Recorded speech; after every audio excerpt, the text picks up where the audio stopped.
Welcome to day 2 of getting better at golf in 21 days. It is absolutely chucking it down, but we are going for a pub lunch today, and then we have got some mental toughness training later, which I'm quite excited about actually. It should be good, but let's try and get inside before I get drenched. I don't want to go! Don't make me go! I can't wait to get on holiday. I'm so excited. This rain that you see here, gone. There's no rain in the desert. But yeah, it's just going to ask for. Welcome to day 2 of getting better at golf in 21 days. Today, because it is absolutely chucking it down outside, we are going to do a mental toughness test. And this is something that I really struggle with. I've always struggled with it. In general, I am a pretty relaxed person in life. Like, throw something at me and I will be all right with it. Put me in an emergency situation and I should be fine. But mental toughness regarding sport, ooh, that's a tricky one for me. So, we're going to take a mental toughness test and see what we can do to help my upstairs. Here we go. How often do you control distracting thoughts while performing? Ooh. Sometimes. How often do you raise your intensity when you feel sluggish? I don't think I do that. I just get in a stroll. How often do you distrust your abilities and try to over-control the situation? Oh, all the time. How frequently do you get so nervous that it harms your performance? Sometimes. I wouldn't say I'm a really nervous person. How often do you deviate from your ideal strategy while performing? Ooh, always. I go in with like, I'm going to be really headstrong today, and then it all goes out the window on the first shot. How consistently do you relax during tense moments? Not consistently, if I'm completely honest. How often does failing to reach a goal make you try even harder? Quite a lot. How frequently do you keep fighting even though the odds are against you? Oh, well, if everything's against me, then why would I try? Is that bad? Like everything it gets against me. Sometimes. How regularly do you overthink things and struggle to quiet your mind? I mean, generally, I don't think I overthink too much, and I know when I'm doing it, so I can recognise it. However, in the golfing, sporting world, I just struggle with that. So let's go sometimes. How often do you get angry after mistakes? Ooh, always. How consistently do you fully trust your abilities? Oh. Like going in, I trust myself.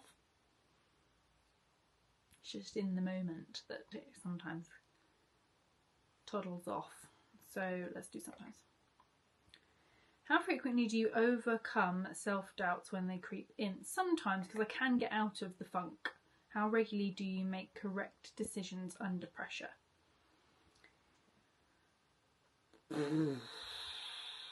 I think I work quite well under pressure. I'm going to give that a 4. How consistently do you bounce back up quickly after mistakes? It can have a little bit of a downtime and then we're back up, so I will go sometimes. How often do you lose belief in yourself after poor performances? Quite a lot of the time. How frequently do you let mistakes go and focus on what's next? I've got better at this, but sometimes. How regularly does your hard work lead to improvement? Well, most of the time. I think if you work hard, you get better at something. Golf has taught me otherwise, though. Like, you can just try, and nothing happens. How often do you stay focused while performing when your life distracts you? When life distractions are present? I can completely forget about things like that. How often do you stay focused while performing, even when life distractions are present? I can completely block out life if I've got something else to do. Always. How consistently do you stay focused on controllables and ignore bad luck? Ooh. Sometimes. That's a good one to work on. How frequently do you struggle controlling your emotions while you perform? Right, so results are in. We got 55 out of 100 on the MTI mental toughness test. Motivation 16 out of 25. Concentration 15 out of 25. Coping with pressure 12 out of 25, which is interesting because I thought that was my best point. Confidence 12 out of 25. I think we have things to work on here, and I know these things have always been a struggle for me. Goal setting has definitely always been a struggle for me. When people say, what are your goals? What do you want to achieve? I've got no clue. I have absolutely no clue. And I'll go, oh, I don't care about that.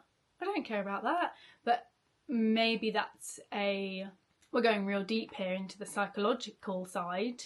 But maybe that's a way to get out of it. If I don't have a goal, I haven't got anything to achieve. So I can't ever fail.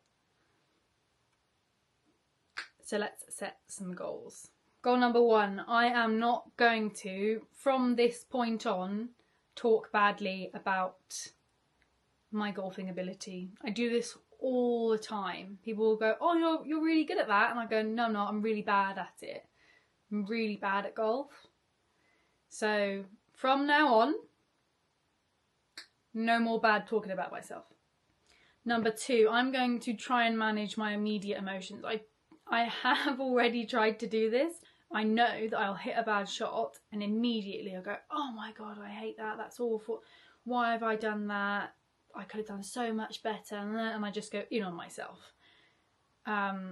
Immediately. It comes out of my mouth before I've even got a chance to think out about it. So I just need to manage my expectations.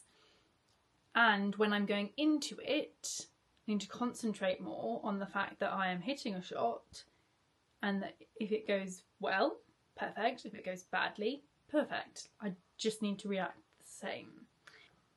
And then lastly, long-term goal number 3, getting into the teens with my handicap. I've never really been too fussed about handicap, but again, maybe that's my own doing. But let's see if we can get down to the teens this year or in the next 6 months. Oh, that's a little bit drastic. And that is it for day 2. Come back for day 3.